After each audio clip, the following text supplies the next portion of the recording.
सो आगे बढ़ते हैं नेक्स्ट टॉपिक के ऊपर। हमारा नेक्स्ट टॉपिक है सेंटर ऑफ मास। अच्छा, सेंटर ऑफ मास ये क्या होता है, नेक्स्ट देखते हैं हम। ठीक है, the centre of mass of an object is the point inside और outside the object at which the total mass of the object and can be assumed to be concentrated। अच्छा, इसको है ना समझने की कोशिश करते हैं हम। ठीक है, सपोज करो कि ये एक ऑब्जेक्ट है। ठीक है, ये एक ऑब्जेक्ट है, इसे मैंने यहाँ पर रखा अभी। ठीक है, इस पॉइंट पर मैं उसे बैलेंस करने की कोशिश कर रहा हूँ। ठीक है, इस पॉइंट पे। ठीक है, अगर मैं यहाँ पर पकड़ता ना, ये इस तरह से गिर जाती है, या फिर यहाँ पर पकड़ता तो इस तरह से गिर जाती है। ठीक है, मैंने ठीक इसके सेंटर ऑफ मास पर इसे होल्ड करने की कोशिश की। ठीक है, और अभी यहाँ पर ये होल्ड हो रहा है बिकॉज इसके सेंटर ऑफ मास के पॉइंट को मैंने जो है यहाँ पर उसे होल्ड करने की कोशिश की है, दैट इज वाई ये बचा है। तो सेंटर ऑफ मास क्या होता है, इनसाइड या आउटसाइड। अच्छा, इनसाइड भी हो सकता है, आउटसाइड भी हो सकता है। ठीक है, इनसाइड आउटसाइड द ऑब्जेक्ट। ठीक है, eight which the total mass, सारा मास जो होता है किसी एक पॉइंट पर कंसेंट्रेटेड होता है, उस पॉइंट को क्या बोलेंगे, सेंटर ऑफ मास बोलेंगे गाइस, उसे हम बोलेंगे सेंटर ऑफ मास। यस। अच्छा, अभी यहाँ पर है ना एक एग्जांपल देखते हैं। एक हमारे पास में पूरा एक भरा हुआ स्फीयर है। ठीक है, उसमें पूरी तरह से कंटेन्ड है। Okay, alright. नेक्स्ट यहाँ पर एक जो है बीच का पार्ट हॉलो है और यहाँ पर जो है रिंग टाइप दिख रहा है वो। Alright, let us C the next. इसका सेंटर ऑफ मास यहाँ पर है, इस पॉइंट पे, जियोमेट्रिकल सेंटर पे, और यहाँ पर इसका भी सेंटर ऑफ मास है। यस, इसका सेंटर ऑफ मास भी यहीं पर है। अच्छा, एक चीज देखो यहाँ पे, the centre of mass of an object having uniform density. ठीक है, having uniform density is at its centroid. क्या होता है, at its centroid, centroid point पे होता है वो प्रेजेंट। ओके, ये देखा है हमने यहाँ पे। अच्छा, सेंटर ऑफ मास का पार्ट ये है। Alright, let's see the next one. The universal law of gravitation successfully explains us. अच्छा, क्या एक्सप्लेन कर पाता है ये हमें एक्चुअली। ओके, एक एक करके हम देखते हैं।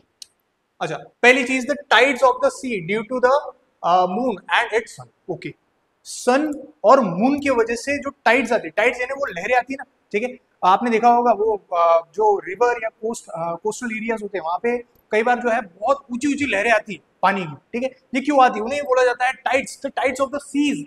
ठीक है, सीज जो ओशंस वगैरह होते हैं वहां पर भी आती है ये टाइड्स। ठीक है, तो ये आती है बिकॉज ऑफ ये ग्रेविटेशन की वजह से आती है। अच्छा, कैसे आती है देखते हैं, चलो। लेट अस सपोज भाई, हाँ ये बंदा जो है शायद आप ही हो सर्फिंग करने वाले। So the tides are caused due to the gravitational force of moon. अच्छा, मून के ग्रेविटेशनल फोर्स की वजह से टाइड्स आती हैं यहाँ पर लहरें आती है इस तरह से। चलो देखते हैं इसे, लेट अस स्टडी दिस।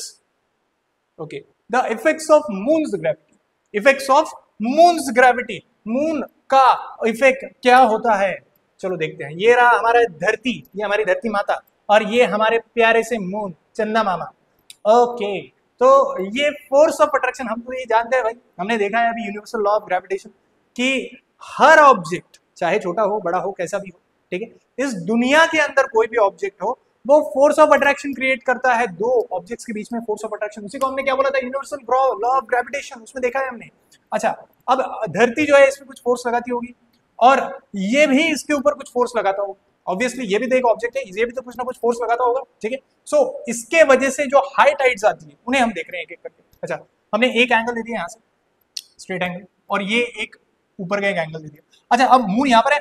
ठीक है, यहाँ पर है अभी मून हमारा, तो मून यहाँ पर है तो फोर्स ऑफ अट्रैक्शन अभी यहाँ पर होगा। ठीक है, इस तरह से खींच रहा होगा। ओके, तो यहाँ पर हाई टाइड्स आ रही है। ठीक है, और यहाँ पर लो टाइड्स आ रही है। यहाँ पर लहरें बहुत धीरे धीरे यहाँ पर पूरी तरह से सर्फिंग करने के लिए जा सकता है इंसान। ओके, यहाँ पर भी लो टाइड। ठीक है, okay, how can high tides be caused here. अच्छा, कैसे हो रही है हाई टाइड्स, क्यों हो रही है भाई, क्या रीजन है इसका, चलो देखते हैं, इसको स्टडी करने की कोशिश करते हैं। To overcome moon's gravitational force, to overcome the moon's gravitational force there is a backward pull. Yes, there is a backward pull. अरे ये फोर्स लगा रहा है ना हमारे ऊपर, तो हम भी तो फोर्स लगाएंगे ना, यूनिवर्सल लॉ ऑफ ग्रेविटेशन। याद करो, एक और फोर्स, एक और न्यूटन का लॉ है हमारा, थर्ड लॉ ऑफ न्यूटन। जितना फोर्स उस साइड से लगता है उतना ही फोर्स इस साइड से लगता है, इक्वल एंड अपोजिट रिएक्शन मिलता है। तो जितना फोर्स ये लगा रहा था ना यूनिवर्सल लॉ ऑफ ग्रेविटेशन से, ठीक है, तो उतना फोर्स यहाँ पर भी लग रहा है। ठीक है, यहाँ पर देखने मिलता है हमें, तो यहाँ पर हाई टाइड्स आ रही है।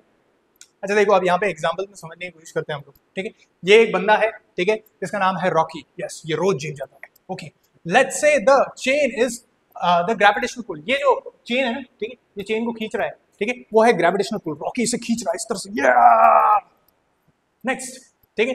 अब यहां पर मास ऑफ द अर्थ, ठीक है, मैन इज द अर्थ, ठीक है, ये रॉकी जो है ये अर्थ की भूमिका निभा रहा है, ये इस तरह से ऐसे पकड़ रखा है उसने, ठीक है।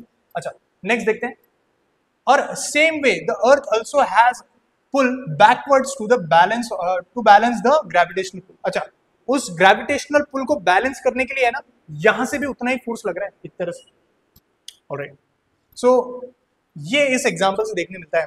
अच्छा, तो यहां पर भी तो वही हो रहा है। अब देखो ये यहां से यहां चला गया, हमारा मून आ गया यहाँ पे, तो अब ये हाई टाइड यहाँ पे थी, अब यहाँ पर आ गई, अब लो टाइड होगी यहाँ पे, क्यों? अरे आ गए नहीं यहाँ पे, ठीक है। तो अब ये हाई टाइड वाला रीजन बन गया, ये लो टाइड वाला रीजन बन गया है। यहां पर देखने की बात आती है, this is the high tide region and this is the low tide region. Yes, okay, alright. चलो अब इस टॉपिक पे हम एमसीक्यूज करने की कोशिश करते हैं। चलो पहले एमसीक्यू को देखते हैं। The force of gravitation between two bodies separated by a distance varies as. अच्छा, कैसे वेरी करता है वो? 1/d, ओके, डी स्क्वायर या फिर 1/d स्क्वायर, ठीक है। अच्छा, इसे देखते हैं हम लोग। आप पॉज करके इसे सॉल्व करने की कोशिश करो, ठीक है। चलो नेक्स्ट बढ़ते हैं हम लोग आगे।